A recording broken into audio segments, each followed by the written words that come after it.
പൊന്നാനി മാതൃശിശു ആശുപത്രിയിൽ പുതിയ hospital management committee നിലവിൽ വന്നു.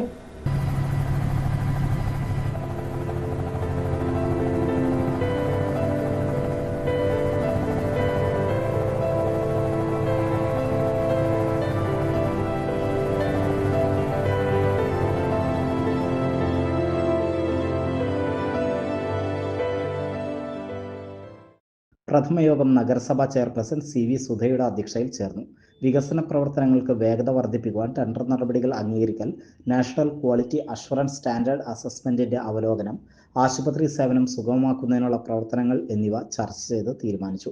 പൊന്നാനിയിലെ ഒരു മിഡിൽ ക്ലാസ് എന്ന് പറഞ്ഞാൽ വ്യാപകമായ രീതിയിലുള്ള ആളുകൾ അതൊരു പ്രസവത്തിന് വേണ്ടി വന്നാൽ ഈ വാർഡിലെ സൗകര്യം മാത്രമായിട്ട് ഉള്ളതുകൊണ്ട് അവർ എടപ്പാളിലേക്കും തൃശ്ശൂരിലേക്കും ഒക്കെ സ്വകാര്യ ആശുപത്രികളെ തേടി പോവുകയാണ്.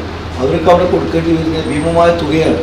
ഒറ്റ കാരണം ഈ പേവാടില്ല എന്ന ഒറ്റ കാരണം, അവർക്ക് ഫെസിലിറ്റീസ് ഒന്നും ഇല്ലാത്തതുകൊണ്ടല്ല, എല്ലാ ഫെസിലിറ്റീസും ഉണ്ടായിട്ട് പേവാടില്ലാത്തതിൻ്റെ ഒറ്റ കാരണം കൊണ്ട് മറ്റ് സ്വകാര്യ ആശുപത്രികളിലേക്ക് പോകുന്ന സാഹചര്യം ഈ ആശുപത്രി തുടങ്ങിയത് മുതലാണ്. അപ്പോൾ അതിന് അടിയന്തര പരിഹാരം കാണുന്നത് 10-20 റൂമും പേവാടിൽ ഉണ്ടായിക്കഴിഞ്ഞാൽ അവർക്കൊക്കെ ഇവിടെ തന്നെ നിൽക്കാൻ പറ്റും. ഈ ആശുപത്രിയുടെ പരിസരവും ഇവിടുത്തെ ഭൗതിക സാഹചര്യങ്ങൾ മെച്ചപ്പെടുത്താൻ ആവശ്യമായുള്ള ഒരു മാസ്റ്റർ പ്ലാൻ തയ്യാറാക്കും. കഴിഞ്ഞ കാലങ്ങളിൽ കുറേ നമ്മൾ കാര്യങ്ങൾ ചർച്ച ചെയ്ത് കുറേയൊക്കെ പുരോഗതിയിൽ ഉണ്ടാക്കി.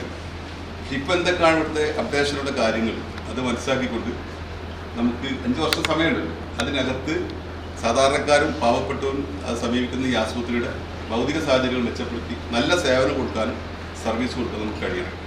അതിനാവശ്യമായിട്ടൊരു പ്ലാൻ തയ്യാറാക്കണം. കമ്മിറ്റി നമ്മൾ കൂടി കുറേ കാര്യങ്ങൾ ചർച്ച ചെയ്ത് പോയാൽ മാത്രം പോരാ.